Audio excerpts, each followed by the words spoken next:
में आधी रात को महाब्लास्ट, आसमान में दिखा एटम बम जैसा आग का भयानक गोला। आखिर क्या छुपा रहा है इसराइल? ट्रंप की एआई तस्वीर से मचा हड़कंप, समंदर में ईरान के झंडे के साथ तूफान से पहले की खामोशी लिखकर क्या दे दी खुली धमकी, बताएंगे हम। ईरान ने किया मल्टीपोलर वर्ल्ड का बड़ा दावा, मोहम्मद बाकिर गालिबाफ बोले 70 दिनों की बहादुरी ने अमेरिका इसराइल के मंसूबे किए फेल।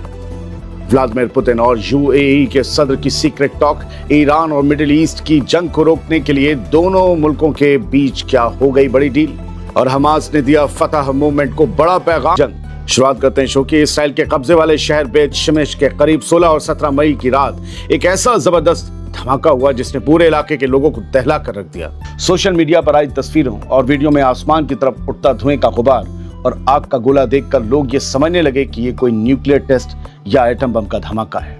इस बड़े धमाके की अहम बातें ये हैं कि ये धमाका बेत शिमेश के पास मौजूद तोमर डिफेंस कंपनी के टेस्टेड ग्राउंड में हुआ। अल-अक्सा मस्जिद का जो इलाका है जेरूसलम का, ये इलाका भी उसके बहुत करीब ही है। ये वही सरकारी कंपनी है तोमर जो इसराइली फौज के लिए रॉकेट और मिसाइलों के इंजन बनाती है। धमाके के बाद कंपनी ने बयान जारी करके कहा कि ये पहले से तय एक कंट्रोल ब्लास्ट, एक कंट्रोल्ड एक्सप्लोजन था जो शेड्यूल के मुताबिक किया गया। जबकि असल में हुआ क्या है, इसको लेकर अभी अलग अलग तरह की बातें और दावे लिखे जा रहे हैं। कंपनी और आईडीएफ के दावों के बावजूद लोग इसराइल की बात को झूठ मान रहे हैं। सवाल ये उठ रहे हैं कि अगर ये पहले से तय टेस्ट था तो आधी रात को बिना किसी नोटिस के इतना खतरनाक धमाका क्यों किया गया? आसपास रहने वाले लोगों को इस बारे में कोई खबर आखिर क्यों नहीं दी गई? लोगों में हंगामा मच गया, लोग भागते नजर आए। अगर उन्हें पता होता तो पहले ही तैयार होते, मेंटली प्रिपेयर होते।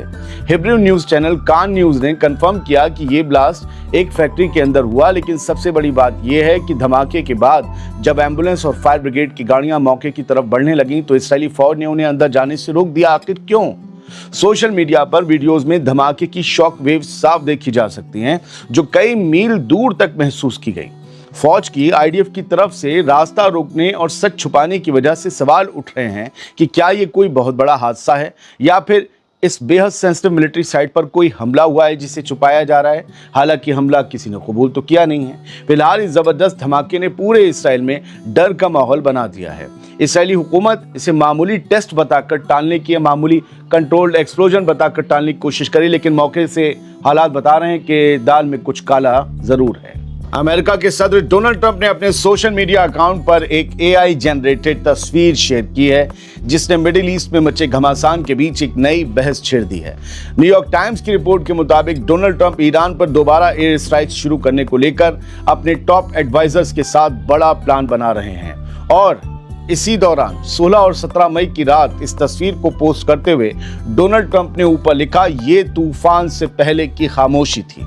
लग रहा है कि ट्रंप ईरान को सीज फायर खत्म करने और एक बड़ी जंग को दोबारा शुरू करने का इशारा दे रहे हैं। जंग ही तूफान है, खामोशी सीज फायर। 16-17 मई की रात को शेयर की गई इस एआई तस्वीर में Trump make America great again यानी मैगा की वाली लिखी वाली कैप पहने हुए अमेरिकी नेवी के एक जहाज पर खड़े दिखाई दे रहे हैं और उनके पास एक अमेरिकी नेवी का एडमिरल भी मौजूद है। बैकग्राउंड में तूफानी समंदर है, कड़कती बिजली है और ईरान के झंडे वाले कई जहाज नजर आ रहे हैं। समझ गए, ईरान को ही धमकी है। गौरतलब है कि मिडिल ईस्ट में इस वक्त 8 अप्रैल को हुआ बेहद नाजुक सीजफायर लागू है, लेकिन स्ट्रेट ऑफ हॉर्मुज़ जैसे अहम समुद्री रास्ते पर टेंशन कम होने का नाम नहीं ले रही। ऐसे में डोनाल्ड ट्रंप के इस पोस्ट को ईरान के लिए खुली धमकी के तौर पर देखा जा रहा है कि अगर उन्होंने डिप्लोमेटिक बातचीत के बजाय मिलिट्री फोर्स का इस्तेमाल करने का फैसला कर लिया तो ईरान पर कभी भी बड़े हमले वापस शुरू हो सकते हैं। कभी कभी गोली और बम से पहले तस्वीरें आती हैं, पैगाम आता है। ये वही है। ईरान की पार्लियामेंट के स्पीकर मोहम्मद बाकिर गालिबाफ ने एक बड़ा बयान देते हुए कहा है कि ईरानी आवाम के 70 दिनों के जबरदस्त मुकाबले ने दुनिया में एक ऐसे बदलाव की रफ्तार को तेज कर दिया है जो पिछली एक सदी में नहीं देखा गया। उन्होंने कहा कि यह बदलाव दुनिया में एक नए मल्टीपोलर ऑर्डर यानी बहुध्रुवीय व्यवस्था की शुरुआत है। अब कोई सिंगल पोलर वर्ल्ड नहीं होगा, यूनिपोलर। 16 और 17 मई की रात को अपना बयान जारी करते हुए बाकिर गालिबाफ ने कहा कि पूरी दुनिया इस वक्त एक नए निज़ाम के मुहाने पर खड़ी है। चाइना के सदर शी जिनपिंग की बात का जिक्र करते हुए ईरान की पार्लियामेंट के स्पीकर ने आगे कहा कि एक सदी में ना देखा गया ये बदलाव पूरी दुनिया में बहुत तेजी से आगे बढ़ रहा है और मैं इस बात पर जोर देना चाहता हूं कि ईरानी आवाम के 70 दिनों के डटे रहने ने इस बदलाव की रफ्तार को और ज्यादा बढ़ा दिया है। उन्होंने अपनी बात को खत्म करते हुए साफ लफ्जों में कहा कि आने वाला मुस्तकबिल ग्लोबल साउथ का ही है।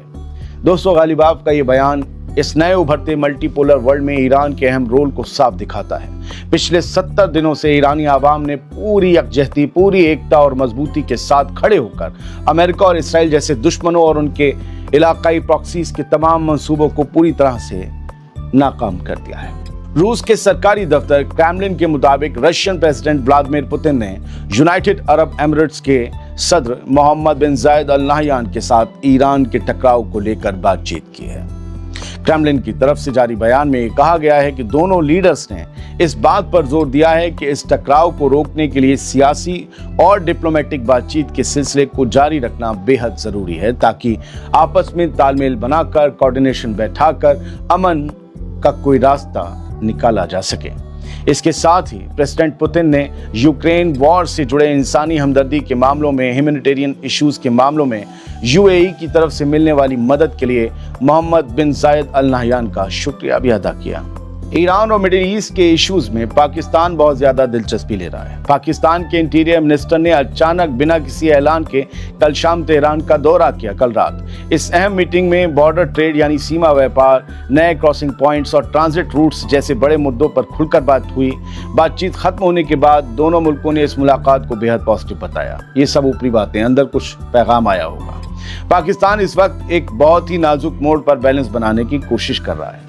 एक तरफ वो ईरान के साथ अपने इकोनॉमिक रिश्ते मजबूत कर रहा है, दूसरी तरफ अमेरिका को भी अपने इतने करीब रख रहा है ताकि वो इस इलाके में पीस मेकर, एक शांति दूत का रोल प्ले कर सके।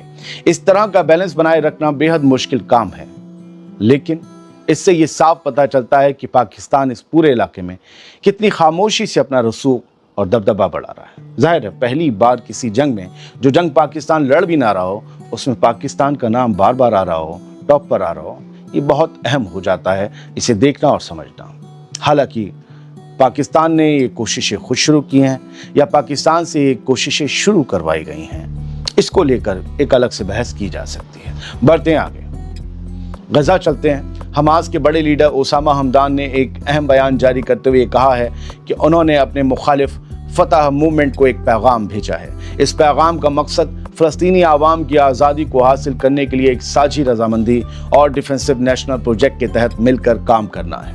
हमास के लीडर ओसामा हमदान ने साफ किया है कि यह पैगाम फतह मूवमेंट को एक साथ लाने के लिए भेजा गया है ताकि दोनों बड़ी पार्टियां मिलकर फ़लस्तीन की आज़ादी के मिशन को आगे बढ़ा सकें। इस बातचीत का पूरा जोर इस बात पर है कि आपसी इख्तलाफात, आपसी डिस्प्यूट्स को पीछे छोड़कर एक ऐसा नेशनल प्रोजेक्ट तैयार किया जाए जो इसराइली कब्जे के खिलाफ फ़लस्तीनी आवाम के हक की हिफाजत कर सके।